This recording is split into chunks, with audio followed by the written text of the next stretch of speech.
ईक्षा Hindi classes में स्वागत है। इस वीडियो में हम पत्र लेखन करेंगे। पत्र लेखन का एक वीडियो मैं डाल चुकी हूँ जिसमें मैंने सारे कॉन्सेप्ट्स क्लियर किए हैं कि पत्र लेखन क्या है, कैसे लिखते हैं, क्यों लिखते हैं, पत्र लेखन के समय क्या किन बातों का ध्यान रखना चाहिए, पत्र के अंग कौन कौन से हैं, ये सब मैंने अच्छी तरह समझा दिया है और पत्र का ढांचा भी बता दिया है कैसा होना चाहिए। औपचारिक अनौपचारिक दोनों पत्रों के बारे में बहुत विस्तार से समझा दिया है। यदि उस वीडियो को आपने ध्यान से देखा है तो आप किसी भी पत्र को अच्छी तरह लिख सकते हैं। फिर भी मैं कुछ उदाहरण इस वीडियो में आपको दे देती हूं पत्रों के। तो सबसे पहला उदाहरण है, ये औपचारिक पत्र है, फॉर्मल लेटर है। स्कूल के प्रधानाचार्य या प्रधानाचार्या को पत्र लिखना है अवकाश के लिए, छुट्टी के लिए। मान लीजिए प्रश्न में आता है कि आप अस्वस्थ हैं, बीमार हैं और आपको स्कूल से अवकाश चाहिए, तो आप एक प्रार्थना पत्र अपने स्कूल के प्रिंसिपल को लिख रहे हैं। प्रश्न में ऐसा कहा गया है। तो आप कैसे शुरू करेंगे? सबसे पहले ध्यान देना है, सब कुछ बाईं तरफ से शुरू करना है। प्रत्येक पंक्ति बाईं तरफ से शुरू होगी, लेफ्ट साइड से।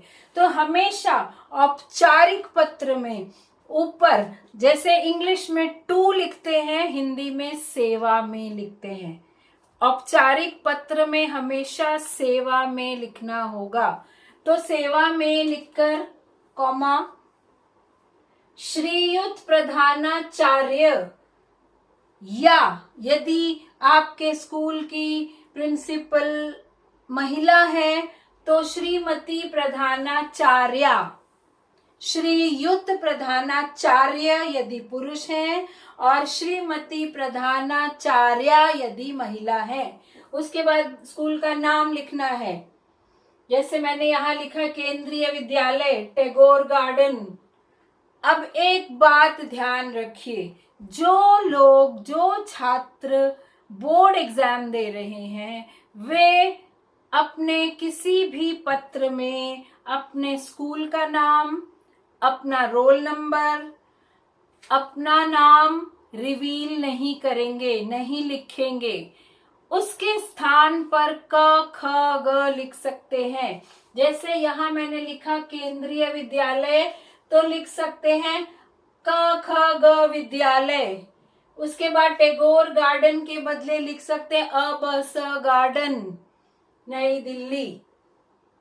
और यदि आप बोर्ड एग्जाम नहीं दे रहे हैं तो आप स्कूल का नाम और उसका पता जो वास्तव में है वो लिख सकते हो। तो इस बात का ध्यान रखना चाहिए बोर्ड वाले बच्चों को। तो मैंने यहाँ लिखा है श्रीयुत प्रधानाचार्य या श्रीमती प्रधानाचार्या, फिर केंद्रीय विद्यालय टैगोर गार्डन, नई दिल्ली। उसके बाद तिथि या दिनांक लिखेंगे, तिथि या दिनांक दोनों में से एक लिखकर तिथि लिखेंगे, 5/10/2020। इस तरह से डेट लिखनी है और यहाँ पर दिनांक लिखना है। जैसे इंग्लिश में DATE लिखते हैं वैसे यहाँ दिनांक लिखना है। और फिर एक पंक्ति छोड़ेंगे आप। दिनांक लिखने के बाद एक पंक्ति छोड़ेंगे और फिर लिखेंगे महोदय। यदि पुरुष हैं तो महोदय, यदि स्त्री को लिख रहे हो, स्त्री प्रिंसिपल है तो महोदया, फिर कॉमा। फिर आप अगर एक पंक्ति छोड़ेंगे तो सुंदर लगेगा, आपका पत्र साफ सुथरा लगेगा। तो एक पंक्ति छोड़कर आप लिखना शुरू करेंगे पत्र। और पत्र लिखते समय हमेशा, जब भी प्रार्थना पत्र लिखा जाता है तो हमेशा निवेदन है से शुरू करते हैं। तो ये कंटेंट क्या लिखना है आपको, ये मैं आपको बता रही हूँ। इसमें मैंने नहीं लिखा हुआ है लेकिन मैं आपको बता रही हूँ। आप लिखेंगे निवेदन है कि कल शाम को मुझे ज्वर आ गया था, ज्वर यानी बुखार, और इस कारण आज मैं विद्यालय नहीं आ पाई। डॉक्टर का कहना है कि मुझे ठीक होने में 3-4 दिन लगेंगे क्योंकि मुझे सख्त आराम की जरूरत है। इतना आपने लिख दिया। और हमेशा मैंने कहा था औपचारिक लेटर 2 पैराग्राफ्स में लिखना है, तो ये आपने अपनी समस्या बता दी। अब आप पैराग्राफ चेंज करेंगे। अब आप जो चाहते हैं उनसे, प्रिंसिपल से, प्रधानाध्यापक से क्या चाहते हैं आप कह रहे हैं, पैराग्राफ चेंज करेंगे। अतः प्रार्थना है कि मुझे दिनांक 5-10, क्योंकि आप आज नहीं आए हो 5 तारीख को स्कूल, तो 5-10 से लेकर 9-10-2020 तक का अवकाश प्रदान करने की कृपा करें।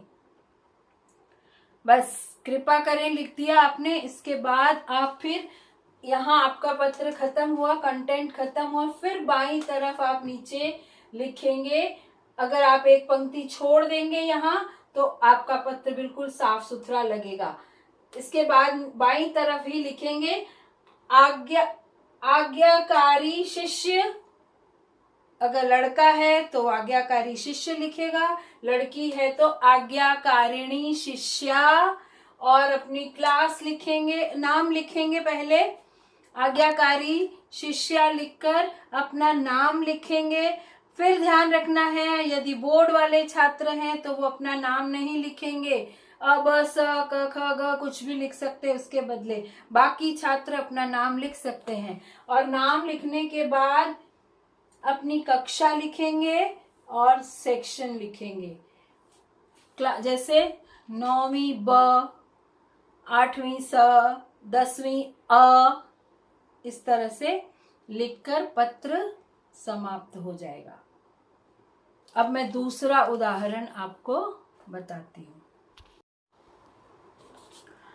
अगला उदाहरण देखते हैं हम शिकायती पत्र का। मान लीजिए आपको प्रश्न आया है कि आपके मोहल्ले में बहुत गंदगी रहती है और उससे परेशान होकर आप स्वास्थ्य अधिकारी को पत्र लिखिए। तो अब स्वास्थ्य अधिकारी को पत्र लिखेंगे आप अपने मोहल्ले की गंदगी की जानकारी देते हुए। आप शिकायत कर रहे हैं और आप क्या चाहते हैं उनसे, ये आपको इसमें लिखना है। तो कैसे लिखेंगे ये मैं आपको बताती हूँ। अब इस तरह के शिकायती पत्र में हमेशा ऊपर बाईं तरफ शुरू करना है। तो पहले आप लिखेंगे कि लिखने वाला कौन है। सबसे पहले इस तरह के पत्र में प्रेषक ऊपर होता है। प्रेषक का अर्थ होता है पत्र भेजने वाला, पत्र लिखने वाला। प्रेषक का अर्थ होता है भेजने वाला, पत्र भेजने वाला।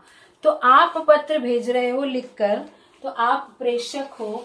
तो आप अगर अपने मोहल्ले की पूरी जिम्मेदारी ले रहे हो तो कोई ना कोई आपकी पदवी होगी, कोई पोस्ट होगी, उसी भरोसे उसके भरोसे लोगों ने आपको कहा है कि ये इस समस्या का समाधान कराइए, कोई जिम्मेदारी है। जैसे RWAs होते हैं, तो RWA के अध्यक्ष होते हैं कोई, जो रिप्रेजेंट करते हैं पूरे मोहल्ले को या किसी सोसाइटी को, तो वो लिखते हैं। तो प्रेषक यहाँ अध्यक्ष हैं किसके, RWA के, रेसिडेंस वेलफेयर एसोसिएशन जो होती है, तो उसको हमने RWA ही लिखा है।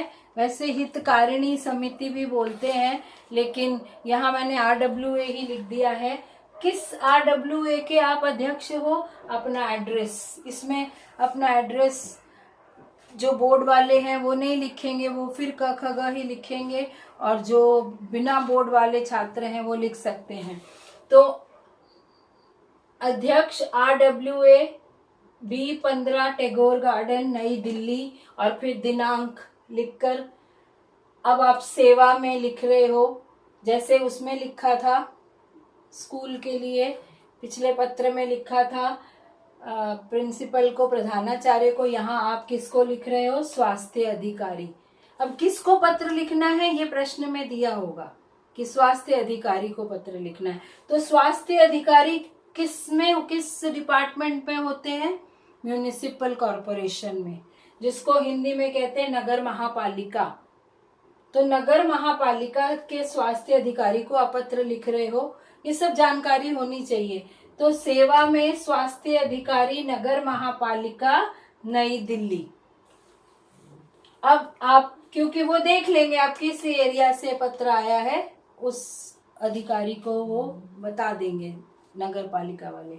तो आप पत्र फिर एक लाइन यहाँ छोड़कर महोदय लिखकर फिर आपको लिखना है, निवेदन है कि आजकल हमारे मोहल्ले में सफाई नियमित रूप से नहीं हो रही है। सफाई कर्मचारी नालियों की सफाई ठीक से नहीं करते हैं। सड़कों पर कूड़ा कई दिनों तक पड़ा रहता है। कभी कभी इससे नालियां भी बंद हो जाती हैं और गंदा पानी सड़क पर फैलकर बहने लगता है। इससे मोहल्ले में मक्खी मच्छर बहुत हो गए हैं और बीमारियों के फैलने की आशंका बहुत हो गई है। ये आपकी समस्या है। अब आप पैराग्राफ चेंज करोगे, फिर आप क्या चाहते हो उनसे लिखोगे अगले पैराग्राफ में। अतः आपसे प्रार्थना है कि इस क्षेत्र के निरीक्षक को उचित निर्देश देकर इस अव्यवस्था को दूर कराने की कृपा करें और हमें होने वाली बीमारियों से बचाएं। उसके बाद फिर बाईं तरफ आप लिखेंगे, अगर आप लड़का हैं तो भवदीय, लड़की हैं तो भवदीया। अब यहाँ मैंने आपको कहा था नीचे पता लिखना है जिसको आप भेज रहे हो। तो अभी क्योंकि इनका पता आपने यहाँ लिख दिया है, इसलिए नीचे नहीं लिखना है, अब वो एनवेलप के ऊपर लिखा जाएगा। तो ये आपका पत्र पूर्ण माना जाएगा भवदीय तक। तो उसके बाद में अब दूसरा उदाहरण आपको बताती हूँ। अब देखिए औपचारिक पत्र का तीसरा उदाहरण। यदि आपको प्रश्न में आ जाए कि आप संपादक के नाम एक समस्या पत्र लिखिए। अब वो समस्या क्वेश्चन में दी हो सकती है, नहीं भी दी हो सकती, आपको खुद ही कल्पना करनी पड़ेगी। तो संपादक के नाम पत्र कैसे लिखते हैं ये मैं आपको बताती हूँ। देखिए इसमें सबसे पहले आप सेवा में लिखेंगे संपादक, क्योंकि संपादक यानी एडिटर, न्यूज़पेपर के एडिटर को संपादक कहते हैं। और फिर उस न्यूज़पेपर का नाम, कोई भी नाम लिख सकते हो। मैंने हिंदी न्यूज़, क्योंकि हिंदी में लिख रहे तो मैंने हिंदी न्यूज़पेपर का नाम लिखा है, जनसत्ता या हिंदुस्तान टाइम्स हिंदी में भी आता है। जो भी आपको, सन्मार्ग पेपर है, दैनिक विश्वामित्र पेपर है, बहुत सारे पेपर्स हैं। तो जो भी नाम आपको पता हो, आपको पता होने चाहिए नाम। तो जनसत्ता अखबार का नाम है और वो ये भी पता होना चाहिए कि उस अखबार का जो ऑफिस है वो कहाँ पर है। तो ये बहादुर शाह जफर मार्ग पर जनसत्ता का ऑफिस है नई दिल्ली में। तो ये एड्रेस लिख दिया उनका एड्रेस लिखने में कोई हर्ज नहीं है, बोर्ड वालों को भी। और उसके बाद आप एक पंक्ति छोड़कर लिखेंगे महोदय, और फिर जो पत्र आपको लिखना है वो ये समस्या है। समस्या प्रश्न में जो समस्या दी होगी उस समस्या के बारे में लिखोगे, नहीं तो आप इमेजिनरी कल्पना करके लिख सकते हो। तो कैसे लिखेंगे आप, मैं ये पढ़ के सुना रही हूँ, आप ध्यान से सुनिए। मैं आपके लोकप्रिय महोदय, महोदय लिख दिया, आप प्रिय महोदय भी लिख सकते हो, खाली महोदय भी लिख सकते हो। तो मैं आपके लोकप्रिय पत्र द्वारा मथुरा नगरी की दुर्दशा के संबंध में, वो कोई भी एड्रेस के रूप में आप किसी भी जगह का नाम लिख सकते हो, मालवीय नगर या कालकाजी, जहां भी, मोती नगर, कुछ भी लिख सकते हो। तो यहाँ लिखा हुआ है आपके लोकप्रिय पत्र द्वारा मथुरा नगरी की दुर्दशा के संबंध में प्रशासन, एडमिनिस्ट्रेशन का ध्यान आकृष्ट कराना चाहती हूँ या चाहता हूँ। यहाँ बरसात के दिनों में सड़कों पर कीचड़ हो जाता है, जगह जगह गंदगी के ढेर दिखाई देते हैं, बाजारों में आवारा पशु इधर उधर घूम रहे होते हैं, जगह जगह टूटी फूटी सड़कें हैं। मथुरा एक प्राचीन धार्मिक नगरी है, इसमें हर साल हजारों तीर्थयात्री आते हैं। पर्यटकों के लिए यह आकर्षक स्थल है, लेकिन प्रशासन द्वारा सफाई की ओर कभी ध्यान नहीं दिया जाता। यहाँ के अस्पतालों में आधुनिक उपकरणों, अब पैराग्राफ चेंज कर सकते हैं, इसमें 2-3 बना सकते हैं। यहाँ के अस्पतालों में आधुनिक उपकरणों तथा दवाइयों के अभाव में गरीब मरीजों को इन अस्पतालों से कोई लाभ नहीं है। लोगों का कहना है कि गरीबों की ओर बिल्कुल ध्यान नहीं दिया जाता, क्योंकि वहाँ किसी की सुनवाई नहीं होती है। शहर में मनोरंजन के लिए भी कोई अच्छा पार्क नहीं है, पार्कों की सफाई की भी कोई व्यवस्था नहीं है, जगह जगह आवारा पशु घास चरते दिखाई देते हैं। क्या प्रशासन इस ओर ध्यान देगा? ऐसा क्वेश्चन मार्क करके ये 2 पैराग्राफ्स में ये पत्र लिखा गया है। और फिर भवदीय, नीचे अपना नाम, बोर्ड वाले हैं तो क ख ग नाम की जगह अपना एड्रेस, अ ब स नगर, और फिर दिनांक नीचे लिखेंगे। इसमें लिखने वाला अपना नाम पता नीचे बाईं ओर लिखेगा, भवदीय नाम पता और तिथि। ये संपादक के नाम पत्र इस तरह से लिखा जाएगा। और ये समस्या पत्र है। ये क्यों लिखा जाता है? ताकि लोग, ये वाला पत्र जो है ये अखबार में छपेगा, इसको छपने से सारे लोगों को इस बात की जानकारी मिलेगी कि मथुरा में या जिस जगह का आप वर्णन कर रहे हो उसमें इतना बुरा हाल है। और हो सकता है प्रशासन वाले लोग भी इसे पढ़ें और फिर वो इसके लिए उचित कदम उठाएं, क्योंकि अखबार तो बहुत लोगों के हाथों में जाता है, इसलिए बहुत लोग कोशिश करते हैं कि अपनी बात संपादक को पहुंचाएं और वो उनकी बात अखबार में छापें। तो ये उदाहरण हुआ। तो 3 उदाहरण मैंने आपको औपचारिक पत्रों के दे दिए हैं।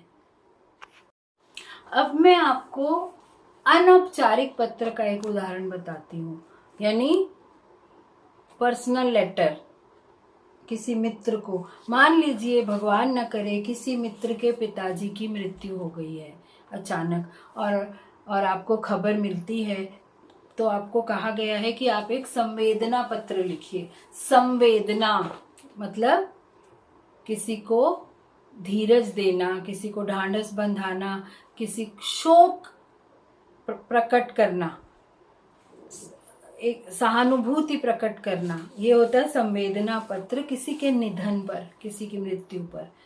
तो कैसे शुरू करोगे? जब ये पर्सनल लेटर लिखने के लिए आएगा तो सबसे पहले बाईं तरफ एड्रेस लिखना है अपना। लिखने वाले अपना एड्रेस लिखेंगे, जो बोर्ड वाले हैं वो पूरा एड्रेस नहीं लिखेंगे, मैं बता चुकी हूँ। जैसे मैंने लिखा है 15E कमला नगर, दिल्ली, और फिर तिथि या दिनांक, और फिर एक लाइन छोड़ेंगे और फिर लिखेंगे जिस मित्र को भी लिखना है, प्रिय महेश या प्रिय मित्र, जो भी आप लिखना चाहते हो, दोनों भी लिख सकते हो, प्रिय मित्र महेश भी लिख सकते हो। लिखकर और फिर आप पत्र लिखना शुरू करोगे। इसके बाद अगली पंक्ति से बाईं तरफ से, जैसे तुम्हारे पिताजी के निधन का समाचार सुनकर मैं हैरान रह गया या स्तब्ध रह गया या रह गई। उनके असामयिक निधन से हम सभी लोग शोक संतप्त हैं, यानी शोक में डूबे हुए हैं, या हम सब लोग बहुत दुखी हुए। हम लोगों की ईश्वर से प्रार्थना है कि वह उनकी आत्मा को शांति दे और परिवार के सभी लोगों को इस कष्ट को सहने की शक्ति प्रदान करे। कोरोना का समय है, इसलिए यात्रा करना मुमकिन नहीं है, नहीं तो मैं तुम्हारे पास इस दुख की घड़ी में अवश्य आता।